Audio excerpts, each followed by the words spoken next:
अस्सलाम वालेकुम नाज़रीन, मैं हूं ज़रियो और आप देख रहे हैं द चनाब टाइम्स। आज हमारे साथ स्टूडियो में मौजूद हैं मोहम्मद अशफाक साहब।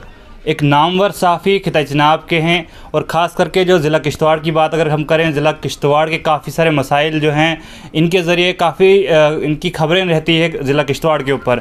नाज़रीन, आज स्टूडियो में इनसे मुलाकात करने का मकसद ये है कि इनके कुछ मसाइल हैं, इनके इलाके जहाँ ये रहते हैं वहाँ पर कुछ मसाइल हैं, तो ये कुछ उन पर रोशनी डालना चाहेंगे।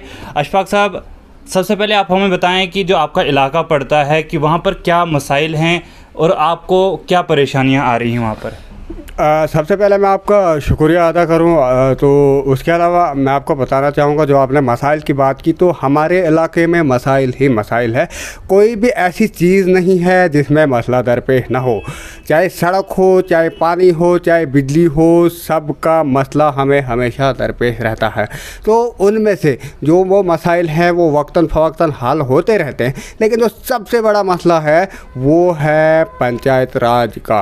और जो पंचायत राज के नाम पे जो धज्जियाँ उड़ाई जा रही है कानून की, उसका मसला है। तो मैं आपको बताना चाहूँगा कि हमारी जो पंचायत है वो एक रिज़र्व है, ख़वातीन के लिए रिज़र्व है, लेकिन वहाँ पे देखा ये जाता है कि जो ख़वातीन के जो रिश्तेदार हैं, जैसे उनका शौहर है या देवर है, वो वहाँ पर जो सील और जो मोहर होती है, उसके अलावा जो उनका दस्तखत होता है, उसका नाजायज़ इस्तेमाल करते हैं, उसका गैर कानूनी इस्तेमाल करते हैं। और जैसा कि अशफाक भाई आपने कहा कि वहाँ पर रिज़र्व सीट है लेडीज़ के लिए, तो उनके जो शौहर हैं या फिर उनके देवर हैं, वो उनकी स्टैम्प्स वगैरह जो है वो यूज़ करते हैं और नाजायज़ जो इलीगली जो है वहाँ पर इस्तेमाल करते हैं। तो क्या आज तक किसी ने इस पर आवाज़ नहीं उठाई? क्या इंतज़ामिया ने ये देखा नहीं कभी ऐसा? कोई आवाज़ ही नहीं उठा सकता। क्यों? क्योंकि जब कोई आवाज़ उठाने की कोशिश करता है तो उसको धमकाया जाता है, उसको डराया जाता है, उसको बताया जाता है कि आपका जॉब कार्ड कैंसिल कर दिया जाएगा, आपके नाम पे पेमेंट नहीं पड़ेगी, और उसके अलावा भी और भी तरीक़ों से उसको डराया और धमकाया जाता है। तो मैं आपको बताना चाहूँगा कि सिर्फ़ ये नहीं, सरपंच नहीं, उसके अलावा मुतअद्दिद पंच भी वहाँ पर मौजूद हैं। वाइस सरपंच जो हमारे हैं वो एक खातून है, लेकिन उनकी जगह उनका शौहर जो कि एक टीचर है, गवर्नमेंट स्कूल जो है मिडिल स्कूल टटानी भी है, वहाँ पर वो इंचार्ज टीचर है, और वो जो स्टेप है और सिग्नेचर है उसका अनऑथोराइज इस्तेमाल करते हैं। और उसके नाम पर जो उनका पावर मतलब हाथ में आते ही, या जो वो पंच का काम करते हैं, पंचायत रिप्रेजेंटेटिव का काम करते हैं, उस पावर का नाजायज़ इस्तेमाल करके वो लोगों के साथ गाली गलोच वाला सलूक करते हैं, गालियाँ बकते हैं, उसके अलावा डराते हैं, उसके अलावा धमकाते हैं। तो ये सबसे बड़ा मसला। जी अशफाक भाई, मैं आपसे पूछना चाहूँगा कि जैसे कि आपने कहा कि इलीगल इस्तेमाल हो रहा है, उनकी स्टैम्प्स या सिग्नेचर का फेक सिग्नेचर किए जा रहे हैं उनके हस्बैंड या कोई और रिलेटिव के ज़रिए, तो आप मुझे बताएं क्या लोगों को कभी ऐसा प्रॉब्लम आई, इलीगली उनने कोई ऐसा गलत स्टेप उठा दिया हो? बिल्कुल, मैं आपको बताना चाहूँगा। देखिए, मेरे साथ ज़ाती तौर पर कई बार ऐसा हुआ। क्योंकि सच बोलने वाले के ख़िलाफ़ दुनिया का हर एक बंदा खड़ा हो जाता है।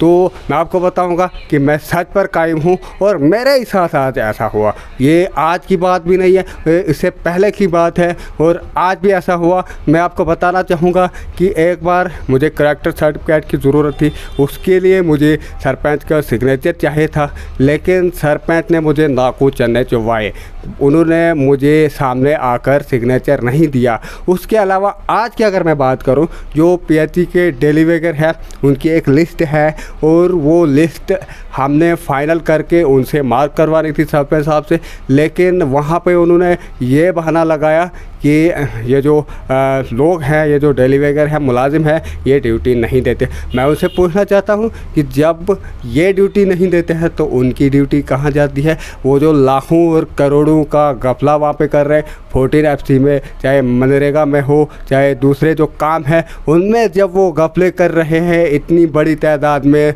हुकूमत को खुर्द-बुर्द कर रहे हैं, तो उनसे ज़्यादा जो है वो अपने जो फ़राइज़ मनसबी है उनकी अंजाम दही में कोताही कौन करता है? वो मुलाजिम करते हैं या वो सरपंच करता है?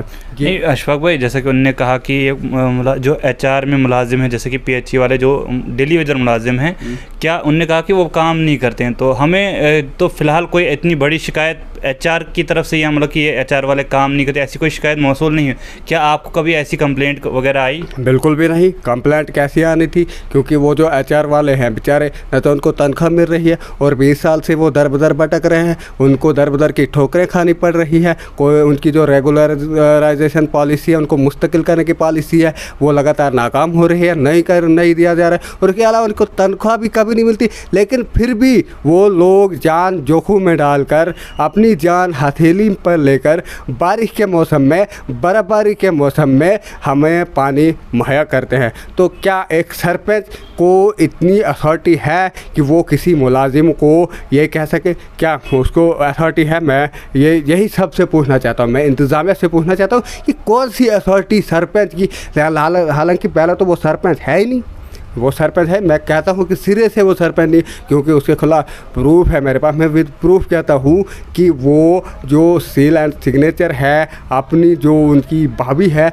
उसका इस्तेमाल कर रहा है, अनऑथोराइज्ड इस्तेमाल करके वो लाखों के घोटाले कर रहा है, करोड़ों के घोटाले कर रहा है। और सबसे बड़ी बात ये है कि वो अपनी ज़िम्मेदारी जो है मुलाजमीन को भी अंजाम देने नहीं देते हैं, मुलाजमीन को डराता है, मुलाजमीन को धमकाता है।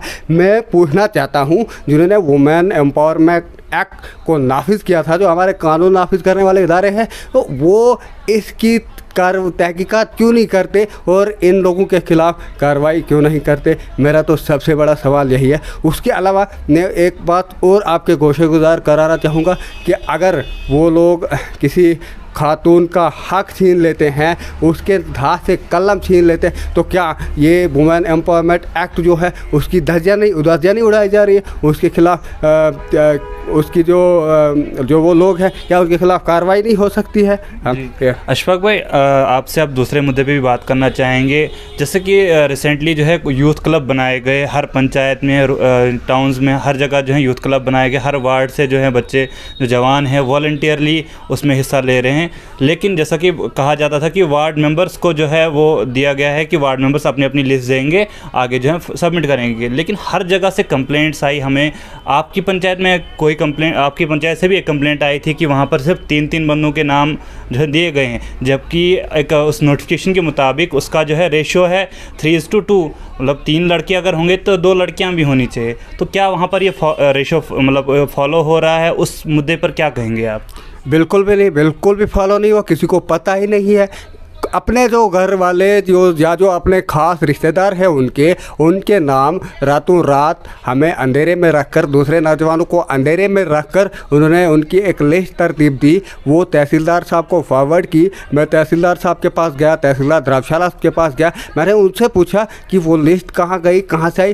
तहसीलदार साहब ने कहा कि हमने उसको कंपाइल करके ACR साहब के पास भेज दिया है, अब आप ACR साहब के पास जाए। अब आप ही मुझे बताइए कि ये कौन सा कानून है, कौन सा तरीका है कि सच कहा है किसी ने, खुदा गंजे को नाखून न दे। अगर किसी ऐसे शख्स के हाथ में पावर आती है, वो मिसयूज़ ऑफ पावर कर रहा है, पावर का गैर कानूनी तौर पर इस्तेमाल कर रहा है, तो उसके खिलाफ कोई कानून नहीं है। मैं पूछना चाहता हूँ इंसानी हुकूक के अलंबरदारों से, मैं पूछना चाहता हूँ कानून नाफिज करने वाले इदारों से कि आखिरकार इन पे लगाम क्यों नहीं कसी जा रही है? इतने बड़े घोटाले कर रहे हैं, आवाम को तड़पा रहे हैं, तड़पा कर मार रहे हैं। और उसके अलावा ख़वातीन का जो एक्ट है, ख़वातीन की जो उनको सरबलंदी के लिए एक कानून बनाया गया था, उनके लिए सीटें रिजर्व रखी गई थी, तो आखिरकार उसकी धज्जियाँ क्यों उड़ाई जा रही हैं? जबकि सबूत भी हमारे पास है। अगर वो कहते हैं कि सबूत हमारे पास नहीं है,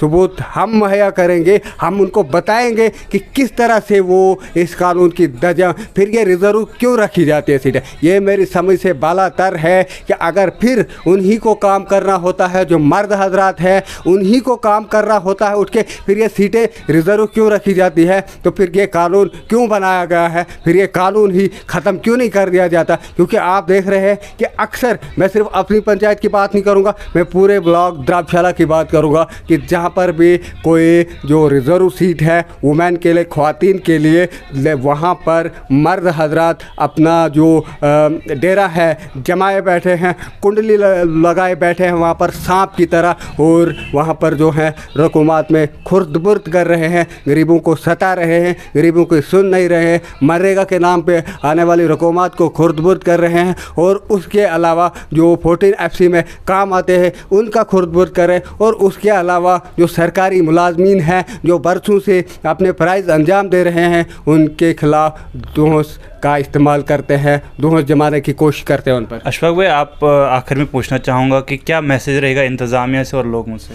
मेरा इंतज़ामिया से और लोगों से यही मैसेज रहेगा कि लोग जो हैं ये गीदड़ बुकिया मारने वाले जो लोग हैं इनसे कतई डरने की कोशिश नहीं। कानून जितना उनका है उतना आपका है, आपको भी कानून के पास जाने का हक है। और मैं आपको बताना चाहूँगा कि अगर आपके साथ नाइंसाफ़ी हुई, आप चुप बैठे, तो आप भी बराबर के गुनहगार हैं। अगर आपकी आवाज़ की वजह से किसी को इंसाफ मिलता है तो क़यामत के दिन आपकी पकड़ नहीं होगी, लेकिन अगर आप चुप बैठे, आप खामोश बैठे, तो आपकी पकड़ भी होगी। और उसके अलावा मैं इंतज़ामिया से गुजारिश करना चाहता हूँ, पुरज़ोर अपील करना चाहता हूँ कि कम अज़ कम इस बात की तहकीकात की जाए कि ये लोग जो हैं ख़वातीन के नाम पर जब वोट मांगे जाते थे, जब दिए गए हैं ख़वातीन के नाम पे, तो ये लोग जो है ये आगे जहर क्यों फैला रहे हैं समाज में, इनके ख़िलाफ़ कार्रवाई होनी चाहिए। तो अगर जो कानून की बालादस्ती कायम करनी है, हिंदुस्तान एक जमहूरी मुल्क है और यहाँ पर हमेशा कानून की बालादस्ती कायम रही है, और मैं उन लोगों को चैलेंज करना चाहता हूँ कि वो लोग मुझे दिखाएं कि वो कानून की खिलाफ वर्जी नहीं कर रहे हैं। और मैं ये बताना चाहूँगा आपको कि मैं किसी के साथ ज़ाती इख्तिलाफ नहीं रखता, किसी के साथ मेरी ज़ाती दुश्मनी तो है नहीं। मैं जहाँ पर मुल्क और कौम और समाज की बात आती है वहाँ पर हम लोग सर कटाने के लिए तैयार रहते हैं। बहुत बहुत शुक्रिया हमसे बात करने के लिए। तो आप सुन रहे थे अशफाक भाई से, ये नामवर सहाफ़ी भी हैं खिता जनाब के। जैसा कि इन्होंने बताया कि HR मुलाजमीन, जैसा कि आप जानते हैं पिछले 20 सालों से उनका एक मुतालबा है रेगुलर होने का, लेकिन सरकार उस पर कोई सोच विचार नहीं कर रही। काफ़ी प्रोटेस्ट हर जगह हम देखते हैं HR मुलाजमीन के, लेकिन उस पर कोई जो है मतलब फ़ाइनल सलूशन कोई नहीं निकल रहा है। तो उन्हीं मुलाजमीन जो इतने मेहनतकश मुलाजमीन हैं, चाहे कुछ जगहों पर गलतियाँ भी हों, कुछ जगहों पर कुछ मुलाजमीन गलत भी करते हों, लेकिन अक्सर ये देखा गया है कि वो सारे के सारे मुलाजिम जो हैं काम करते हैं, फील्ड में होते हैं, और जब भी हम बुलाते हैं वो वहाँ पर पहुँच जाते हैं और अपनी ड्यूटियाँ अंजाम दे रहे हैं। लेकिन उन मुलाजमीन पर ऐसी उंगली उठाना, ऐसे कहना कि नहीं जी कोई भी काम नहीं करता है, जबकि अगर 50 मुलाजमीन की लिस्ट है, अगर सबको सीधा एकदम से बिना देखे ही कह दे कि कोई काम नहीं करता है, तो पानी उनके घर में आ रहा है, वो कैसे आ रहा है, ये भी एक सवाल है। नाज़रीन, उसके अलावा हमने बात की यूथ क्लब्स की। यूथ क्लब में भी यहाँ पर हमें काफ़ी सारे फ़ोन कॉल्स मौसूल हुए। कुछ में तो कन्फ्यूजन ये थी कि ये कोई नौकरी है, तो आपको ये क्लियर कर दें कि ये कोई नौकरी नहीं है, बल्कि एक जो है वॉलंटियर जॉब है, जो कि हर वार्ड में जो है जो वहाँ के यूथ्स हैं, एजुकेटेड यूथ्स हैं, वो करेंगे और डेवलपमेंट में जो है काफ़ी योगदान उनका रहेगा, और हर काम के बाद उनको जो है सर्टिफिकेट्स दिए जाएंगे। उसके अलावा इंसेंटिव्स भी होगा, बाकी जो उस नोटिफिकेशन में लिखा गया है। बट जनरली ये कोई जॉब नहीं है, नौकरी नहीं है, जैसा कि वो बोल रहे थे पहले कि ये नौकरी है, इसमें 15,000 25,000 तनख्वाह है। तनख्वाह नहीं है, इंसेंटिव्स दिए जाएंगे जनरली काम, आपके काम को देख करके। तो उसके अलावा जो है कंप्लेंट्स ये भी आ रही थी कि हर वार्ड में से 3 या 5 बंदे जो हैं उनने लेने हैं। ये 5 बंदों में से कम 3 लड़के हों, 2 लड़कियां हों, लेकिन ये रेशो भी काफ़ी जगह पर जो है देखा गया कि वहाँ पर ये रेशो फॉलो नहीं किया जा रहा है। तो आखिर इंतज़ामिया क्या देख रही है, इस पर क्या सोच विचार कर रही है, वो कैसे वो अप्रूव कर रही है वो उस लिस्ट को, जबकि नोटिफिकेशन में क्लियर कट लिखा हुआ है कि कम से कम एक जो है फ़ीमेल उसमें होनी चाहिए। और उसके अलावा भी काफ़ी सारे जो हैं एलिजिबिलिटी क्राइटेरियाज़ उसमें बताए गए हैं, लेकिन उनको साइड पर रख के अपनी मनमर्जी से जो है बताया ये जा रहा है कि वार्ड मेंबर्स जो हैं अपनी मनमर्जी से जो है लिस्ट दे रहे हैं और बाकी लोग जो है उनसे नाराज़ हैं। तो आज का जो मुद्दा था मेन जो है अशफाक भाई के इलाके से था कि वहाँ पर जो सरपंच हजरात है, तो इनने जो मुद्दा उठाया कि वुमेन एम्पावरमेंट की बात की, तो खाली इनके टटानी इलाके में नहीं जो कि द्राक्षला ब्लॉक में आता है, बल्कि उसके अलावा भी जो है बाकी जगह जैसे तहसील बूंजवा जो है, बूंजवा के अंदर भी पहले हमने एक रिपोर्ट की थी, वहाँ पर भी जो है लेडीज़ सरपंच है कहीं पर, तो वहाँ पर भी जो है उनके हस्बैंड जो हैं मतलब उनकी स्टैंप्स का यूज़ करते हैं वगैरह। मैक्सिमम जगहों पर ऐसा होता है कि लेडीज़ की जगह उनके ये जो हस्बैंड हैं या उनके कोई रिलेटिव जो हैं वहाँ पर काम करते हैं। तो अगर ऐसा ही करना था तो रिज़र्व क्यों करनी थी सीट? ये एक मतलब गवर्नमेंट को सोचना चाहिए, एडमिनिस्ट्रेशन को सोचना चाहिए कि ऐसे मुद्दों पर कहीं भी कंट्रोवर्सी होती है, क्योंकि ये जो कुछ लोग हैं जो मतलब गलत इस्तेमाल कर रहे हैं, इलीगली इन चीज़ों का इस्तेमाल कर रहे हैं, ये जो है लोगों को लूटने वाले लोग हैं, खुद मुलाजिम होके और उधर से सरपंच भी होते हैं, ऊपर से गवर्नमेंट मुलाजिम भी होते हैं। तो इन पर ज़रा जो है डंडा कसना चाहिए, इंतज़ामिया को चाहिए कि इस पर कोई ना कोई स्टेप जो है लिया जाए। आप जुड़े रहें द चिनाब टाइम्स के साथ। शुक्रिया।